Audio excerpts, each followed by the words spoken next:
Phone ઉપર phone આવે છે પિયુષભાઈ ને મેં હમણાં વાત કરી. ઓહો હેલો આપણે તો 18 તારીખે જમા કરાવી દેતા હોય છે. મેં તમને એ દિવસ તો કીધું હતું હજુ મારે કોઈ વ્યવસ્થિત સેટિંગ થતું નહીં. એમ કરો મહેન્દ્રજી, હા અડધું આજે કરાવી દો, અડધા હું નાખી દઉં તમારા. પણ કેટલા થયા કેટલું નક્કી કર્યું તો કહો. 60 ની તો વાત થયેલી છે આપણે વહીવટદાર હારે જ મારે 2 મહિનેથી જ છે. એમને મને એવું કઈ વાત પાછી કરીને મેં એમને કીધું હતું. મેં કીધું યાર બાપુ તો આજના કીધી આટલું ત્યાં નહીં પૂછાય એવું યાર મને.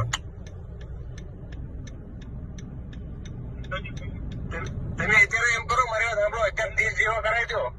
હા તમે પૂછી લો, તમે જે છૂટક ઓલાના આપેલા છે ને એના પૈસા પતી ગયા ભાઈ 15 તારીખે.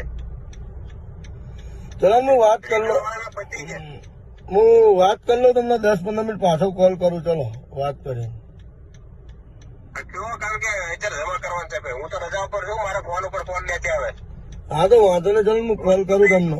સાહેબ ને ફોન કરશે, અમરેવાડી પીએ ફોન કરશે.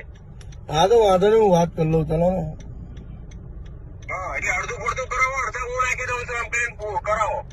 60 તો બાપુ યાર બહુ વધારે નહીં પણ યાર.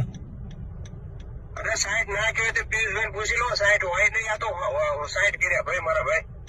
એટલે આખું અમરેવાડી પરમિશન લો, દેશી રાવી અમારા એટલા નથી. વાંધો નહીં, ચલો હું વાત કરી લઉં છું પિયુષભાઈ જોડે. આપણે અત્યારે કરવા પડશે ભાઈ. ને હું નહીં કરું તો સાહેબ ને 100% ફોન કરશે. ખોટી વાત નહીં કરતો, જે સિરિયસલી તમને કહું છું. હા મને 5 મિનિટ આપો ખાલી, 5 મિનિટ હું વાત કરી લઉં ખાલી.